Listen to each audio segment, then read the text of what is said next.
Ахра, ряд абхазских телеграм-каналов опубликовала постановление от 31 мая 2024 года, подписанное бывшим премьер-министром Александром Анкваб, которое называется так: «О внесении изменений в некоторые нормативные правовые акты в сфере таможенно-тарифного регулирования внешнеэкономической деятельности». В первом пункте этого постановления содержится распоряжение применять на территории Республики Абхазия товарную номенклатуру внешнеэкономической деятельности Евразийского экономического союза. Что это за постановление, в чем его смысл и каким образом он связан с Евразийским экономическим союзом, почему мы должны эти нормы применять у себя на территории Абхазии? Скорее всего, речь идет о том, что гармонизировать товарные коды, применяемые на территории стран Евразийского экономического союза. У нас в договоре о союзничестве и стратегическом партнерстве 2014 года вектор определен, интеграция со странами Евразийского экономического союза. Это постановление, там применены коды именно Евразийского экономического союза, они более детализированы. Например, раньше у нас было 2 кода по рыбе: красная рыба, белая рыба, а сейчас коды расширены, каждый вид рыбы имеет свой код. В каком виде сама рыба, она свежая, отдельный код, например, лосось. Или лосось консервированный, это другой код. То есть это упорядочение, введение внешнеэкономической деятельности, именно гармонизация самих товарных кодов. Это нормально. А в чем тогда суть самого этого постановления? Само постановление гласит о том, что таможенные пошлины повысились на многие категории импортируемых товаров. Например? Например, на импорт рыбы там есть палтус, например, 8% пошлина теперь. Есть где 10, есть где 7. Пошлины поднялись. Поэтому импорт теперь многих категорий товаров будет облагаться более высокими пошлинами. Что это означает для предпринимателей и для населения Абхазии? В первую очередь, конечно, это ударит по малому бизнесу.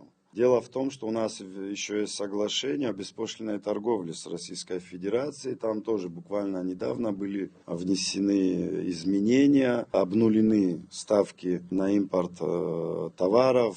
В первую очередь это касалось стройматериалов. Крупный бизнес в этом плане защищен, так как льгота по пошлине предоставляется при наличии сертификата о происхождении товара, так называемая форма СТ1. Крупный бизнес приобретает товарную продукцию на предприятиях, изготовителях, которые имеют право этот документ и получать, и передавать в дальнейшее нашим предпринимателям. Малый бизнес, к сожалению, он не имеет возможности на крупные закупки, на заводе только крупные контракты заключаются, поэтому малые предприниматели обычно товар покупают на оптовых складах в России, и, естественно, там такой документ не предоставляется, и в дальнейшем, когда они с товаром заявляются на нашу таможню, они вынуждены будут платить эти пошлины. Это уменьшит их прибыль. Как на население это отразится?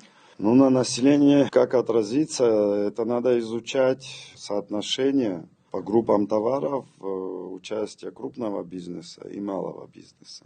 В связи с тем, что крупный бизнес имеет доступ к сертификатам и не будет платить эти пошлины, я думаю, что как-то кардинально на цены, я думаю, вы имеете в виду рост цен, наверное, роста цен такого именно из-за пошлины не будет. Цены по разным же причинам растут. Есть инфляционные процессы, есть курсовые разницы валют, которые очень влияют на рост цен. Много есть факторов. Есть и товарный дефицит тоже может влиять на рост цен. Поэтому, если крупный бизнес не допустит дефицита товаров, то роста цен не будет. Если будет дефицит товаров, то малый бизнес, конечно, он вынужден будет поднимать цены.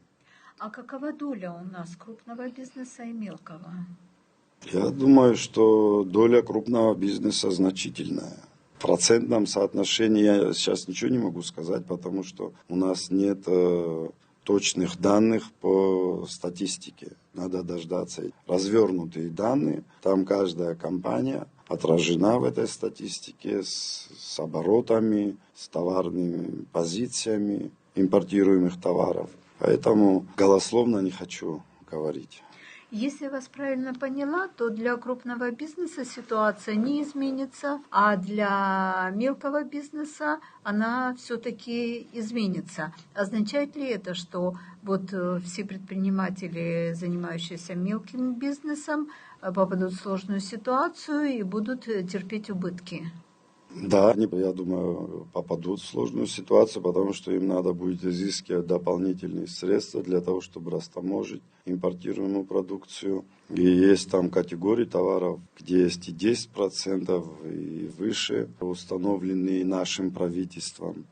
Здесь вся проблема заключается в том, что когда правительство проводит такую налогово-тарифную политику, то это должно иметь какую-то логику. То есть бизнес должен понимать, почему правительство действует именно по такому принципу. А мы знаем, что у правительства никакого национального плана по экономике не было. По крайней мере, они публично его не озвучивали. Ни правительство, ни глава государства, который ушел в отставку за последние 5 лет, ни о каком национальном плане не было озвучено. Естественно, бизнес будет так реагировать. Например, если бы правительство сказало бы по той же рыбе, которую мы упомянули, что мы будем выдавать массированно кредиты, вложим в это дело более 1 миллиарда рублей, дадим кредиты тем, кто будет разводить рыбу, выращивать рыбу. У нас есть комбикормовые заводы, которые могут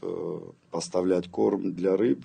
И потом правительство говорит, а вот кто будет импортировать, мы им повысим налоги, чтобы тем, кто производит, было бы легче. Тогда было бы понятно. Тогда предприниматели понимают политику правительства. Но многие, может быть, даже переориентировались бы, получили бы льготные кредиты, стали бы разводить рыбу. И от импорта ушли бы к производству. Вот этого всего нет. Естественно, у предпринимателей возникают обоснованные вопросы, почему это произошло. А просто ради того, чтобы латать дыры в бюджете из-за своей непродуманной политики, конечно, это неправильно. И возмущение людей вполне обосновано. В связи с этим возникает сразу вопрос, а какая необходимость была поднимать эти пошлины? И кто от этого выигрывает? Какой в этом смысл?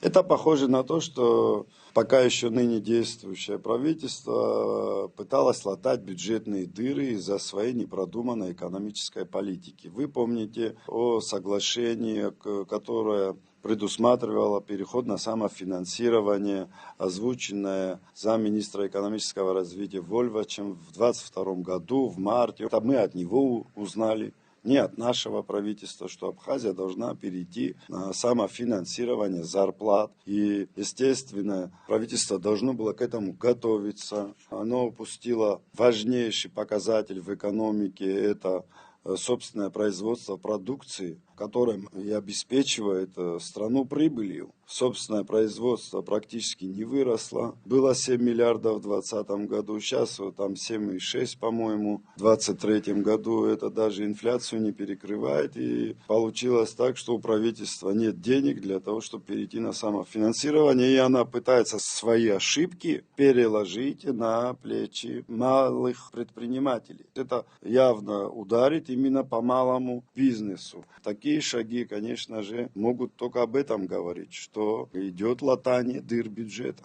Тогда скажите, пожалуйста, какие перспективы у малого бизнеса, на что им надеяться, чего им ожидать?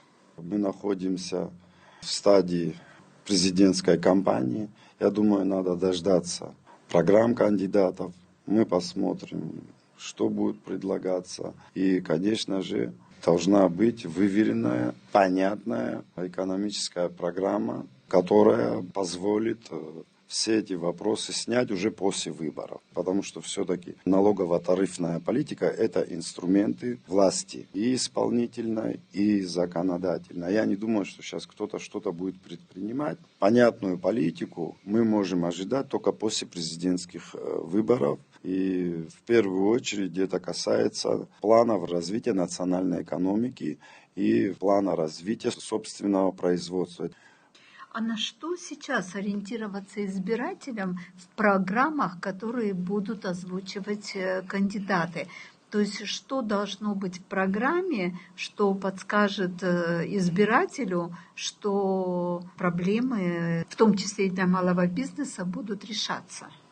В первую очередь это вопросы, связанные с внедрением институтов развития, банковское, инвестиционное, национальное кредитование, это лизинг, это страхование бизнеса, вопросы, связанные с налоговой политикой по отношению к национальному производителю и к иностранному. Это вопросы, связанные с упрощением системы доступа бизнеса к государственным услугам, чтобы там было минимальное присутствие чиновничьего аппарата, чиновничьей бюрократии. Это прозрачность правительства, бюджетная прозрачность, это тендеры, это конкурсы, это максимальный доступ малого бизнеса к госзаказам, к бюджетному финансированию. Вот все это должно обеспечить серьезную поддержку и рост предпринимательства, я так считаю. Вот на это пусть обращают внимание, и я думаю, это будет важным фактором в программах.